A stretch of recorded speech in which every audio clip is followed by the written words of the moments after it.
Hello मेरे प्यारे बच्चों, कैसे हैं आप लोग। उम्मीद है कि आप लोग बहुत अच्छे से पढ़ रहे होंगे। और देखिए, बिल्कुल गड़बड़ाने की बात नहीं है, हम आपके साथ हैं। आप लोग केवल मन लगा के पढ़िए। जैसे क्लास चल रही थी वैसे ही चल रहा है, ठीक। बस रहती है कि हम लोग आमने सामने नहीं हैं।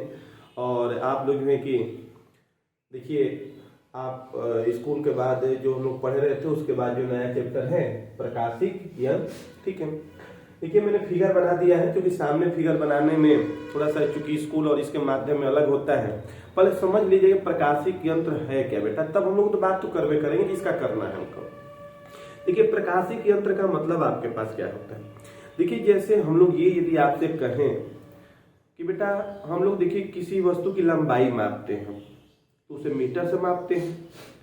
यदि किसी वस्तु का द्रव्यमान है तो उसे हम जो है कि किलोग्राम से मापते हैं, ठीक है। उसी प्रकार बेटा हम चूंकि नजदीक और दूर की वस्तु चूंकि हमारी आंखों से वो दिखाई नहीं देता है, ठीक है, तो उसको लिए एक यंत्र बनाया गया, उसके लिए एक यंत्र बना दिया गया। उसी यंत्र का बेटा नाम रखा गया क्या बेटा, प्रकाशिक यंत्र रखा गया, ठीक है। अब ये देखिए बात इस बात की हो रही है कि प्रकाशिक यंत्र है क्या। तो देखिए, हम लोग वास्तव में यदि बात करें तो प्रकाशिक यंत्र बेटा तीन चीज पे बात करता है। पहला एक बात करता है समंजन क्षमता पर, बात रखिएगा किसकी, समंजन क्षमता पर निर्भर करता है। दूसरा जो बेटा बात करता है वो दर्शन कोण पर निर्भर करता है। और तीसरा जो बात करेगा बेटा आवर्धन क्षमता पर निर्भर करेगा। बात क्लियर रखिएगा। हमने बोला कि जो प्रकाशिक यंत्र है बेटा वो हमेशा तीन बात पर निर्भर करता है। पहला जो बात करेगा वो बेटा उस समंजन क्षमता पर निर्भर करेगा। दूसरा बेटा जो बात है होगा वो बात जो निर्भर करेगा वो निर्भर करेगा बेटा दर्शन कोण पे। और तीसरा जो बात करेगा वो बेटा करेगा आवर्धन क्षमता पे, ठीक है। यदि हम आपसे बात कहें कि बेटा समंजन क्षमता क्या है, तो जानते हैं समंजन क्षमता का मतलब कुछ नहीं होता है बेटा। आप केवल इतना समझिए कि समंजन क्षमता है क्या, तो बस ये जानते हैं जब हमारी फोकस दूरी बदलती रहती है, मतलब घटती बढ़ती रहती है, तो वहां जो क्षमता डेवलप होता है उसी क्षमता का नाम रखा गया बेटा समंजन क्षमता रखा गया। समंजन क्षमता। अब यदि सही से आपको समझ, मंजन देखे हैं, मंजन आप लोग, मंजन ब्रश, तो ब्रश जब आप करते हैं तो देखते हैं तेजी से मारते हैं और फिर देख धीरे धीरे, फिर तेजी से मारते हैं फिर धीरे धीरे। इसका मतलब ये हो गया कि वहां पर जो ऐसे ही वहां भी होता है कि फोकस दूरी जो बदलता रहता है ना, तो फोकस दूरी जो बदलने की क्रिया होगी बेटा उसी का नाम रखा गया क्या बोली, समंजन क्षमता रखा गया। पहली कंडीशन। दूसरी कंडीशन आपके पास है दर्शन कोण होता है क्या है। देखिए, दर्शन कोण क्या होता है मैं बता दे रहा हूं।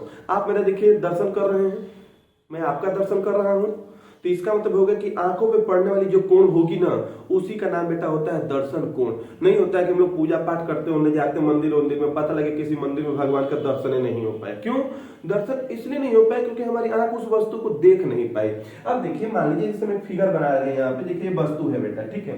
इस वस्तु को हम देखना चाह रहे हैं। जैसे मान लीजिए ये पेन को देखिए आप देख रहे हैं, तो आपकी आंखों से इस वस्तु पर जितना एंगल बन रहा है, देखिए ये हमारी आंख है बेटा, ये आंख है, ठीक है। अब देखिए इस वस्तु पर हमारे, देखिए इस वस्तु पर आंख पर पड़ने वाली, देखिए ये एंगल बना कि नहीं बना, तो जो एंगल यहाँ पे बन रहा है वस्तु को देखने के लिए उसी का नाम क्या है बेटा, दर्शन कोण है।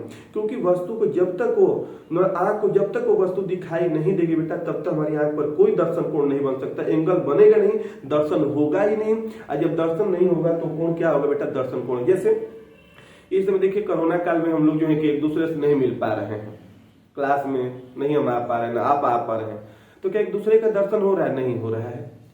तो इसका तो आपकी आंख पर मेरा दर्शन नहीं हो रहा है और मेरी आंख पर आपका दर्शन नहीं हो रहा है, तो इसका मतलब दोनों लोगों के बीच का कोई एंगल नहीं बन रहा है, ठीक है। तो इसका तो देखिए वीडियो अपलोड हो रही है तो आप तो दिखाई नहीं दे, लेकिन हम तो दिखाई दे दिए ना, तो आपकी आंखों पर जो एंगल बनेगा बेटा उसी का नाम क्या है बेटा, दर्शन कोण रखा गया। उसी का नाम जो रखा है वो विजुअल एंगल बोलते हैं बेटा, उसी का नाम क्या रखा गया बेटा, दर्शन कोण। देखिए, ठीक है। इसका मैं आपको जो है कि थ्योरी भेजूंगा, घबराइएगा मत, ठीक है ना। हम नोट्स इसको भेजेंगे आपको, इसके लिए कोई चिंता मत करिएगा, ठीक। अब बात करेंगे आवर्धन क्षमता की। किसकी बात करेंगे, आवर्धन क्षमता। देखिए बेटा, यदि हम बात करेंगे आवर्धन क्षमता की, बात कर रहे हैं हम लोग आवर्धन क्षमता। देखिए, अभी तक हम लोग दर्पण में भी पढ़े हैं और लेंस में भी पढ़े हैं। दर्पण और लेंस में क्या हमने पढ़ा था आवर्धन क्षमता, कि प्रतिबिंब की लंबाई और वस्तु की लंबाई का जो रेशियो होगा, जो अनुपात होगा बेटा उसी का नाम क्या रखा गया बेटा, आवर्धन क्षमता रखा गया। मैंने क्या बोला कि आपके पास प्रतिबिंब की लंबाई व वस्तु की लंबाई का जो रेशियो होगा, जो अनुपात होगा, उसी को हम क्या कहते हैं बेटा, आवर्धन क्षमता कहते हैं। बात क्लियर समझिएगा। मैंने क्या बोला कि प्रतिबिंब की लंबाई व वस्तु की लंबाई के अनुपात को ही हम लोग क्या कहते हैं बेटा, आवर्धन क्षमता कहते हैं। लेकिन यहाँ के लिए अलग है। किसके लिए अलग है भाई? प्रकाशिक यंत्र के लिए। अब आवर्धन क्षमता कहते क्या प्रकाशिक यंत्र के लिए? भाई प्रकाशिक यंत्र में आवर्धन क्षमता हमारी एंगल पर निर्भर करेगा, दर्शन कोण पर निर्भर करेगा। मतलब आंख द्वारा अंतिम प्रतिबिंब पर बना हुआ दर्शन कोण तथा वस्तु पर बना हुआ दर्शन कोण का जो रेशियो होगा बेटा, उसी का रखा गया क्या बोले, आवर्धन क्षमता। एम से प्रदर्शित करते हैं।